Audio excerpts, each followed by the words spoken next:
सर्दी, जुकाम, गले का इन्फेक्शन, वायरल या पेट संबंधी तरह तरह की बीमारियां आम हो गई हैं। इसके लिए एंटीबायोटिक या एंटीबैक्टीरियल मेडिसिन दी जाती है।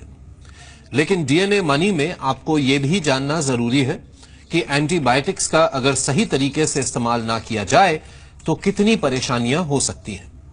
देखिए कैसे एंटीबायोटिक्स का ज्यादा इस्तेमाल आपके लिए नुकसानदायक है।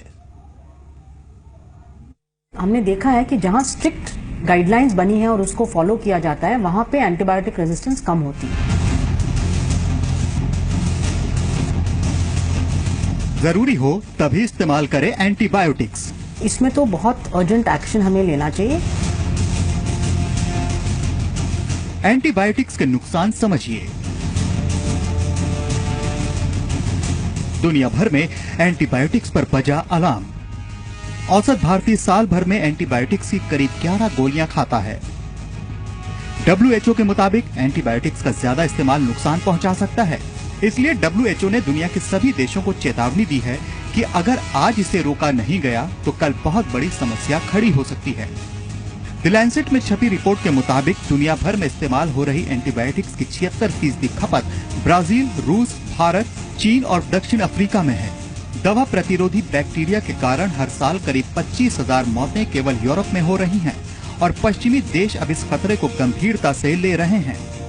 आज एंटीबायोटिक सबसे ज्यादा प्रिस्क्राइब की जाने वाली दवा बन गई है और क्योंकि इससे तुरंत आराम मिलता है, इसलिए हम चाहते हैं कि अगर आप या आपके परिवार का कोई सदस्य एंटीबायोटिक्स खा रहा है तो कुछ बेसिक बातों का ध्यान जरूर रखें।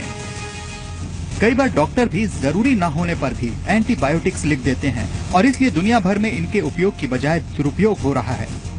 सबसे पहले तो ये जान लें कि एंटीबायोटिक्स बेहद इफेक्टिव दवा जरूर है, लेकिन ये हर बीमारी का इलाज नहीं है। ये भी ध्यान रखें कि एंटीबायोटिक्स सिर्फ बैक्टीरियल इन्फेक्शन से होने वाली बीमारियों पर असरदार हैं।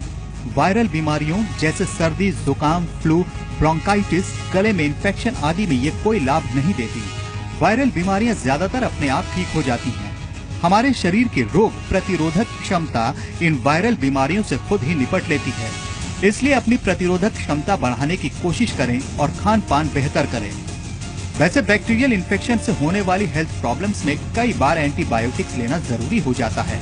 एंटीबायोटिक्स तभी लें जब जरूरी हो और जब डॉक्टर ने प्रिस्क्राइब की हो, वरना ऐसा हो जाएगा कि जब आपको सही में एंटीबायोटिक्स की जरूरत होगी तब वो बेअसर हो जाएंगी। दरअसल एंटीबायोटिक्स लेने से सभी बैक्टीरिया नहीं मरते और जो बच जाते हैं वो ताकतवर हो जाते हैं। इन बैक्टीरियाज को उस एंटीबायोटिक से मारना असंभव हो जाता है। ये एंटीबायोटिक रेजिस्टेंट बैक्टीरिया कहलाते हैं।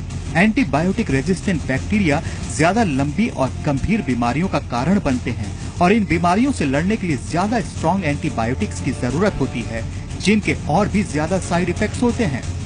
एंटीबायोटिक रेजिस्टेंट बैक्टीरिया बहुत तेजी से फैलते हैं और आपके परिवार के सदस्य, बच्चे और आपके साथ काम करने वालों को भी अपना शिकार बनाते हैं। और हो सकता है कि एक स्टेज ऐसी भी आ जाए कि सभी ऐसे इन्फेक्शन से घिर जाएं जिसका इलाज मुश्किल हो। दरअसल एंटीबायोटिक्स के प्रति हमारा रवैया बेहद लापरवाही भरा है और हम इसे आम दवा समझकर धड़ल्ले से इसका सेवन करते हैं। एंटीबायोटिक सस्ती भी होती हैं और आसानी से उपलब्ध भी होती हैं।